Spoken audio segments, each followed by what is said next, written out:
This is Kick Legend, and I want to talk a little bit about organizing a training meetup. So I'm trying to get a training meetup going in the Southeast Michigan area, focused on Filipino martial arts, because that tends to be the wider community that I'm working in these days. And also, kind of the kickboxing, sporty martial arts, they have tournaments, they have events, they have fights, I guess. You know, there's a lot more going on in that community, which is wonderful and which I would like to plug into eventually. But the first thing I'm thinking about is more the FMA community, where you have a lot of diversity in practice. And as I mentioned on my blog post, not everyone has the same training platforms as we do, even if they seem like they're very fundamental. That's just a symptom of our own ignorance. And so while we want to be inviting to people with different backgrounds, we're functionally going to be putting something on a platform we're familiar with right away, just so we can get to work,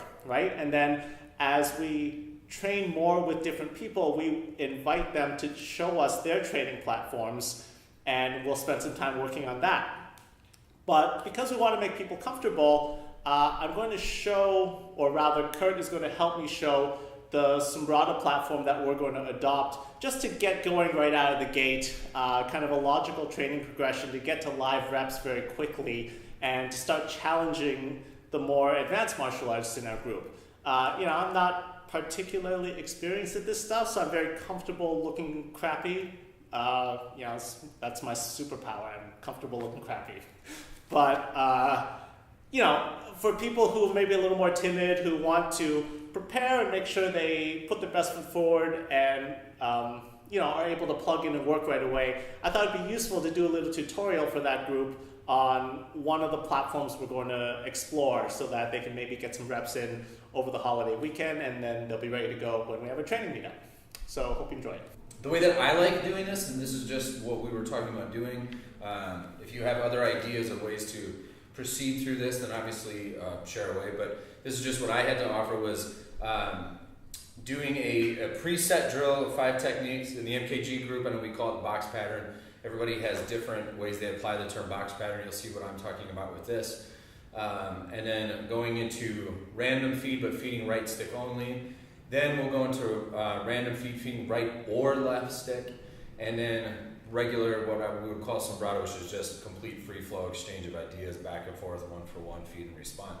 So the preset thing, the feed is going to be starting off usually with the angle 1, and we inside deflect the angle 1, right? Then he feeds to the hip and I drop, okay? Then I'm going to feed to 3 back, and he does a low wing because he's already in that position. He tips up and drops it right overhead, either with the 2 or the overhead, and I punch up for the high shield on the right, turn it over, I feed the overhead, and he does roof. So that's 5 techniques, and we've now reset to the other side so that he can feed the 1, I do inside deflect. I go 4 and he drops. 3, I do low wing, hit up. He does high shield on his right, feeds overhead, and I do the roof. Turn into this 1, 2, return on the same plane. Inside, drop. Low wing, high shield, roof block. Inside deflect, drop, deflect, low wing, high shield, roof. 1, 2, 3, 4, 5. Then we're talking about going into free flow, but you're only feeding right stick, right, or tool with the right hand.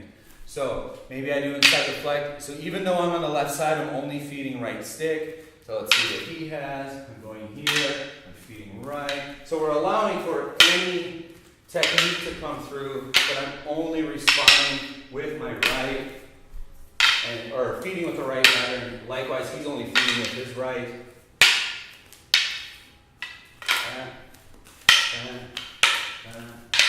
Now we've switched partners a bunch of times. We've done a whole bunch of different rounds of this, and then we start to add in the either stick. So I could go here with the right, here.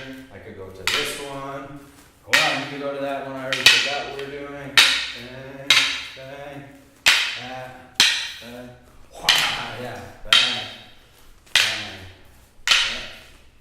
bang. Then the last piece would be to start altering the tools. So maybe he does like a stick and shield, right? So he has his right stick tip up and the other one more earth grip. You would just see it as like a shield. Maybe I'm single stick, right? So here, here. So he can hit me with the stick. He can hit with the shield.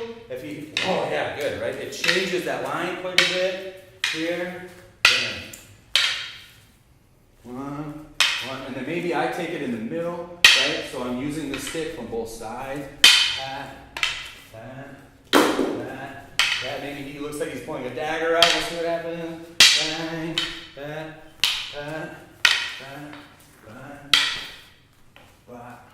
Sometimes you have to just hit him in the hand.